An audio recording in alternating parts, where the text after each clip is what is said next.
the issue of insecurity on the internet has raised is that there's a lot of unawareness of how the internet is affecting us in our human setting, in our human behavior. And as you said, rightfully say, it's the first place is to be aware.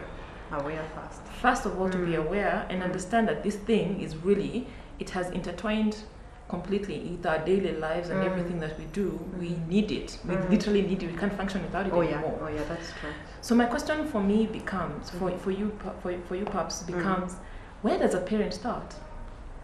A parent starts first of all on the awareness, and then the next thing, after you are aware first of all on how you exist online, whether you are existing as an ignorant person or an addict, because a parent is functioning on those two modes. But how does a person know when they're an addict? When you're an addict, it means that your attention, I will know I'm an addict because I'm itchy when I don't have my phone. And of course the other thing is that when I have it, I can actually, like whatever I planned for the day, I don't actually hit it. Or sometimes you just realize you have wasted a whole week and you can't really see what you did. You know, just doing a tabulation of 7 days and you're wondering, okay, where have I been? Okay. You'll actually know, has it lowered your productivity? Yes. You know, are you spending more time with people who are virtual than people who are real? And that is the other mark of addiction. Okay. And of course the other thing, are you an extremist? Even looking at your expenditures on data, on everything. If you have Wi-Fi, when it goes off, the signal is low, how do you behave? Because an addict will have a withdrawal syndromes. You'll actually call that company and just tell them, you know, you guys, I'm about to You're having a fit. Oh yeah. Because you don't have Wi-Fi. Yeah, because you don't have Wi-Fi. And it's because you just want to be online. Not that you do an online business, it's just a social. Yes. You know, so you'll actually know that you're an addict. And of course, ignorant means that your child knows more than you do. Exactly. Those two things should actually make you feel concerned. And then after now you are aware where you exist in terms of your tech savvy. The other thing is to know how much your child knows and where they exist. You know, how much do they know, how much online, how much time do they spend online? Because the other thing we also tell parents is it is to just look at your child and ask yourself, how much are they existing online? How much screen time do they have every day? You know, do you also sometimes, because you want your me time, you prop them onto a screen so that everybody is busy? How much screen time does your child have? Because it's unhealthy when a child doesn't know any other way to entertain themselves apart from slumping in front of a screen, or at least in front of a gadget. Like they are also dependent. And then the third thing is to have honest conversations. I think being African, sometimes we don't like admitting we are weak as parents, especially having that conversation with my daughter and just telling her, hey, by the way, I'm also struggling. You know, just come clean. Because sometimes you can actually be addicted as a family and you actually need to be rehabilitated as a family.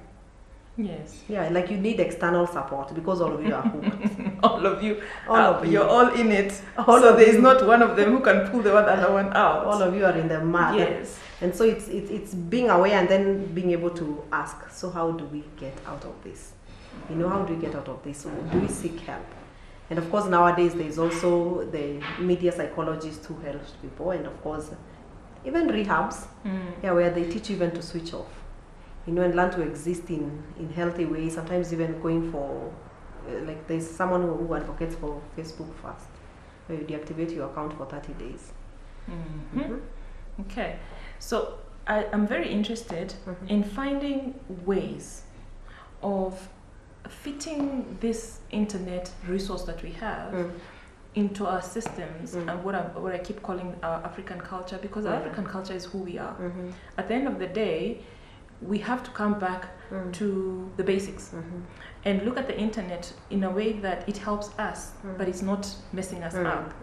So what, in your opinion, is the way that we should be looking at this internet resource and how we should be using it to solve our problems where we are, and how can we exploit it to help us, not the other way around? Yeah. So what do you think about that? First of all, we agreed that in our community we stay together. And so we need to find out how can we stay together even online. How can we use it in a positive way, even to look out for each other. Yes. You know, what are we doing so that intentionally, whatever, it's like we are trying to make our culture efficient, but not facing it out. we are trying to make it efficient by using the available resources. Yes. And one of the things that I really love that I see people doing is even creating WhatsApp groups for families, so that you are all existing there together. I was sharing with you a story about one child, 8-year-old, who's takes the mother's phone, and then she went online on Messenger and created a group. Yes. For the whole family. And then she started adding show. Like everybody came on board. Yes. So now one auntie is so impressed and she's like, hey, your daughter, she's now made us a digital clan. Like we are all in here. And of course the mother was like, okay, so who taught her? 8-year-old. Yeah. But now the downside is that when she comes home and then she's realizing the daughter is on the phone after she's settled in for a while, and then she goes online and the daughter is chatting with someone. And then this someone apparently is an online predator, because the conversation they're having is that, hey, what is your name? How old are you?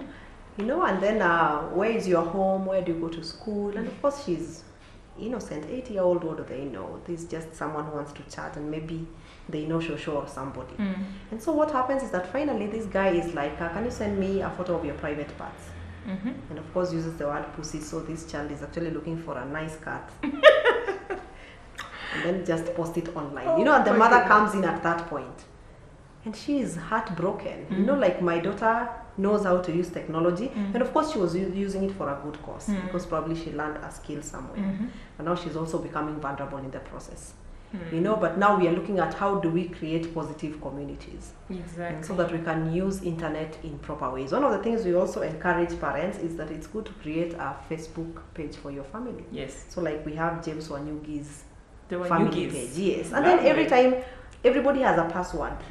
Like anybody can log in, so you can post the family moments, continuously, so that we're still keeping the culture. And of course it's like you're updating everyone through it. Yes. So it's about looking at what do we want to achieve, and then how can we use technology to achieve it. I really like that.